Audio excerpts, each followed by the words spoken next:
વિદ્યાર્થી મિત્રો, હું પીઆર બારોટ પ્રગતિ કોચિંગના ફરી એક નવા વિડિયોમાં આપ સર્વ મિત્રોનું હાર્દિક સ્વાગત કરું છું. આજના વિડિયોની અંદર આપણે ધોરણ 10 ગણિતના મહત્વપૂર્ણ ચેપ્ટર સમાંતર શ્રેણીના સ્વાધ્યાય 5.1 ના દાખલા નંબર 4 વિશે ચર્ચા કરવાની છે.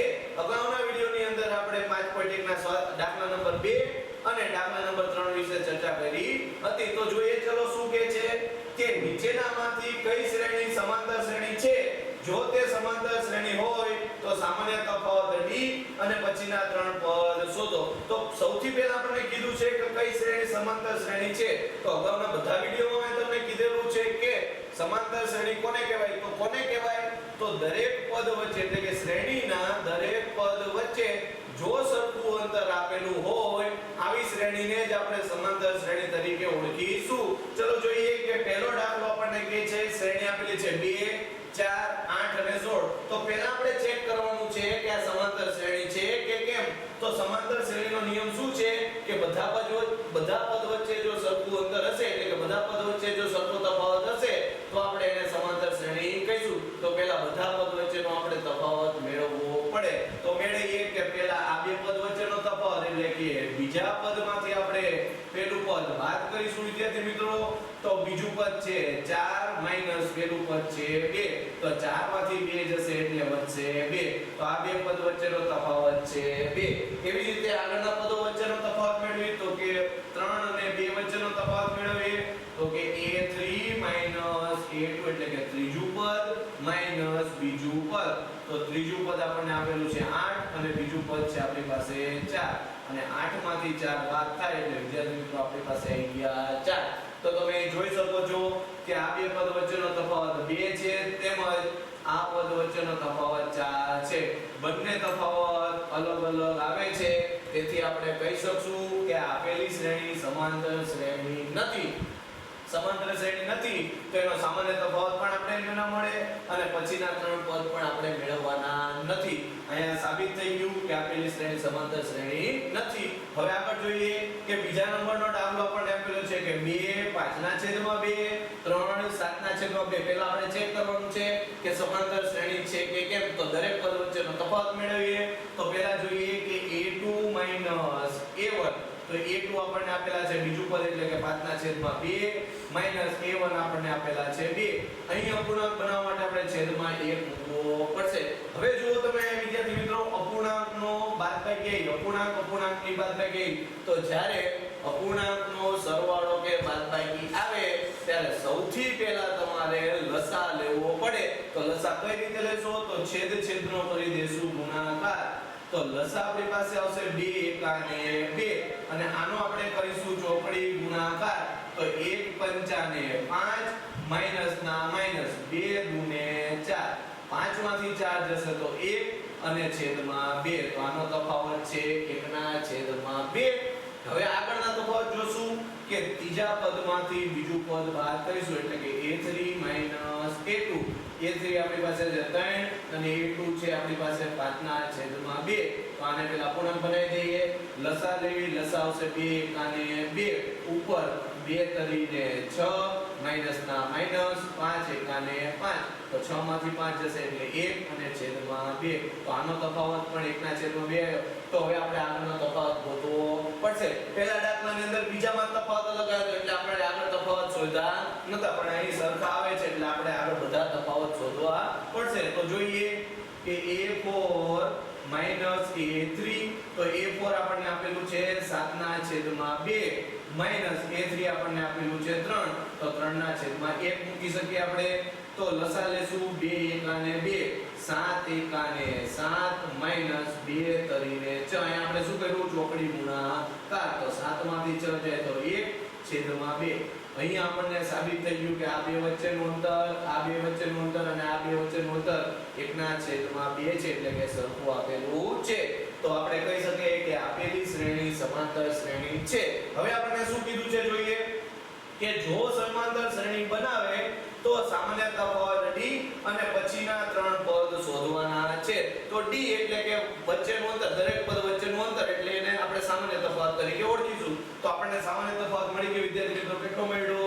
1/2 તો અહીં આપણે દર્શાવી શકીએ કે d એટલે કે સામાન્ય તફાવત આપણી પાસે આવી ગયો છે 1/2. હવે આપણને કીધું છે કે પછીના 3 પદ શોધો એટલે કે 4 પદ ઓલરેડી આપેલા છે એની પછીના આપણે 3 પદ શોધવાના છે. તો જ્યારે આપણે કોઈ પણ સમાંતર શ્રેણીના પદ શોધવાના હોય ત્યારે છેલ્લા પદના સૂત્રનો ઉપયોગ કરીશું. શું કહે છે કે જો પાંચમું પદ મેળવવું હોય, આપણે કેટલામું પદ મેળવવું હોય? પાંચમું પદ, તો પહેલા પદની અંદર 4 વખત સામાન્ય તફાવત એડ કરીએ તો આપણને પાંચમું પદ મળે. એવી જ રીતે જો આપણે 102 નું પદ મેળવવું હોય તો પહેલા પદની અંદર આપણે 101 વખત સામાન્ય તફાવત એડ કરવો પડે. તો ચલો જોઈએ કે હવે આપણે આના પછીનું પદ એટલે a5 મેળવવાનું છે. તો આપણી પાસે આવી ગયું a5 એટલે શું? a1 ની અંદર એટલે કે પહેલા પદની અંદર આપણે 4 વખત સામાન્ય તફાવત એડ કરવો પડે. એટલે સૂત્ર અહીં બની જશે કે a5 બરાબર a 4d. તો મુખ્ય કિંમત કે a1 આપણી પાસે છે 2 વિદ્યાર્થી મિત્રો વત્તા 4 અને d એટલે 1/2. અહીં છેદ ઉડે છે જો 2 દુને 4, અહીંયા 2 વત્તા 1 2 2 એકા 2 એટલે અહીંયા 2 અને 2 2 ને 2 થઈ જશે 4. તો પાંચમું પદ વિદ્યાર્થી મિત્રો આપણી પાસે આવી ગયું 4. છઠ્ઠું પદ મેળવીએ તો a6. હવે એ જ રીતે કે પહેલા પદની અંદર 5 વખત સામાન્ય તફાવત ઉમેરવો પડે. એટલે સૂત્ર બની જાય કે a 5d. તો a આપણી પાસે છે 2 વત્તા 5 ના 5, d એટલે છે 1/2.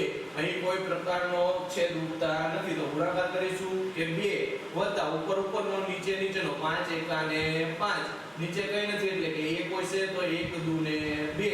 તો હવે આપણે શું લેવું પડશે? લસા લેવો પડશે. તો અહીં લસા લઈ લેવી કે 2 એકા 2, આ બે ના બાજુ ગુણી દઈએ તો 2 દુ ને 4 વત્તા 5 ના 5, તો 5 4 ને 5 9 થશે છેદમાં 2. તો છઠ્ઠું પદ આપણી પાસે વિદ્યાર્થીઓ આવી ગયું 9/2. હવે આપણે આનું સાતમું પદ એટલે કે નેક્સ્ટ આના પછીનું ત્રીજું પદ એટલે કે છેલ્લું પદ જે આપણે શોધવાનું કીધું છે એ મેળવી શું? તો જોઈએ અહીંયા કે a7 બરાબર a માં કેટલી વખત d એડ કરીશું? 6 વખત d એડ કરીશું. તો a એટલે 2 આપેલા છે 6 ના 6 અને d એટલે 1/2 આપેલા છે. તો જોઈએ અહીંયા ઉડે છે છેદ કે 2 તરીને 6, તો 2 ના 2 વત્તા 3 એકા ને 3, તો 2 અને 3 આપણી પાસે બની જશે 5. તો સાતમું પદ આપણને મળી ગયું 5. તો આપણને શું કીધું હતું કે પછીના 3 પદ મેળવો. તો પછીના 3 પદ 4 9/2 અને આપણને મળી ગયા 5. હવે આપણે ત્રીજા નંબરનો દાખલો જોઈએ. ત્રીજા નંબરનો દાખલો આપેલો છે તો સૌથી પહેલા આપણે ચેક કરીશું કે સમાંતર શ્રેણી છે કે કેમ. તો જોઈએ કે a2 a1. શું જોશું? a2 a1. તો a2 એટલે કે -3.2, આ માઈનસ સૂત્રના, a1 એટલે કે -1.2. તો -3.2 માઈનસ માઈનસ પ્લસ 1.2. હવે બંને નિશાની અલગ અલગ આપી એટલે આપણે બાદબાકી કરવી પડે. તો બાદબાકીમાં હંમેશા મોટામાંથી નાનું પદ બાદ થાય. તો 3.2 માંથી 1.2 બાદ થાય એટલે આપણી પાસે જવાબ આવે 2. મોટા પદની નિશાની એટલે કે માઈનસ, તો જવાબ આવી ગયો -2. એવી જ રીતે આપણે આગળ એટલે કે a3 માંથી a2 બાદ કરીશું. તો a3 આપણી પાસે છે વિદ્યાર્થી મિત્રો 5.2 માઈનસ ના માઈનસ, a2 આપણી પાસે છે -3.2. તો -5.2 minus minus plus 3.2, same situation એટલે બાદબાકી કરશું. તો 5.2 માંથી 3.2 બાદ થાય એટલે 2 જવાબ આવે. મોટા પદની નિશાની એટલે કે -2. હવે આગળ જોઈએ કે a4 માંથી a3 બાદ કરીશું. તો a4 એટલે કે -7.2 માઈનસ a3 એટલે કે -5.2. તો -7.2 ના 7.2 માઈનસ માઈનસ પ્લસ 5.2. સેમ પરિસ્થિતિ એટલે બાદબાકી કરશું. તો 7.2 માંથી 5.2 આપણે બાદ કરીશું તો જવાબ આવશે 2. તો મોટા પદની નિશાની એટલે કે માઈનસ, તો કે -2. તો તમે અહીં જોઈ શકો છો કે દરેક પદ વચ્ચે સરખું અંતર છે. તો આપેલી શ્રેણી સમાંતર શ્રેણી છે. હવે જોઈએ જો સમાંતર શ્રેણી હોય તો આપણે આગળના 3 પદ મેળવવાના હતા અને d. તો આ તમને આયો એ d જ કહેવાય કેમ કે જે અંતર સરખું છે એને આપણે સામાન્ય તફાવત કહીએ છીએ. તો d બરાબર આવી ગયા -2. તો અહીં આપણે લખી નાખીએ એટલે ખબર પડે કે d બરાબર -2. હવે આપણે મેળવવાનું શું? આગળના 3 પદ 4 પદ આપેલા છે તો પાંચમા પદથી ચાલુ કરીએ. તો a5 જ્યારે આપણે a5 મેળવવું હોય તો શું કરશું? a 4d. એટલે કે પહેલા પદની અંદર 4 વખત સામાન્ય તફાવત એડ કરીશું તો a આપણને આપેલું છે વિદ્યાર્થી મિત્રો જો અહીંયા -1.2 વત્તા 4 ના 4 d એટલે -2 તો કે a એટલે -1.2 વત્તા ના વત્તા 4 દુને 8 પણ પ્લસ માઈનસ -8 તો -1.2 પ્લસ માઈનસ -8 તો માઈનસ માઈનસ શું થશે વિદ્યાર્થી મિત્રો પ્લસ થશે તો 8 વત્તા 1.2 એટલે આપણી પાસે જવાબ આવી જાય 9.2 તો મોટા પદની નિશાની એટલે કે -9.2 તો પાંચમું પદ આવી ગયું -9.2 હવે છઠ્ઠું પદ મેળવીએ તો કે a6 બરાબર સૂત્ર બનશે a 5d તો કે a એટલે કે -1.2 વત્તા 5 ના 5 d એટલે કે -2 તો -1.2 હવે જો હું આ સ્ટેપ એક સ્કીપ કરું છું કે પ્લસ માઈનસ માઈનસ 5 દુને 10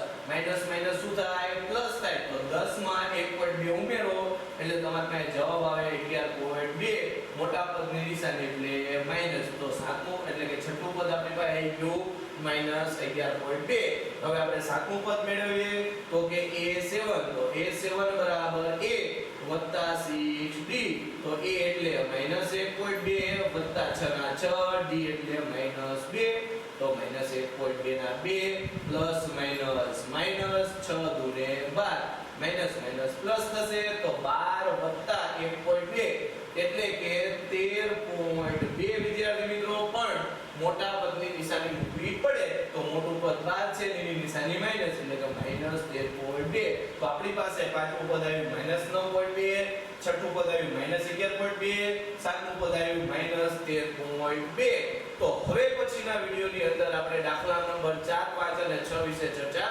કરીશું ત્યાં સુધી વિડિયોને જોવો ગમે તો લાઈક કરો મિત્ર વર્તુળમાં શેર કરો અને પ્રગતિ કોચિંગ ઓફિશિયલને પ્રેમથી સબસ્ક્રાઇબ કરવાનું ભૂલશો નહીં આભાર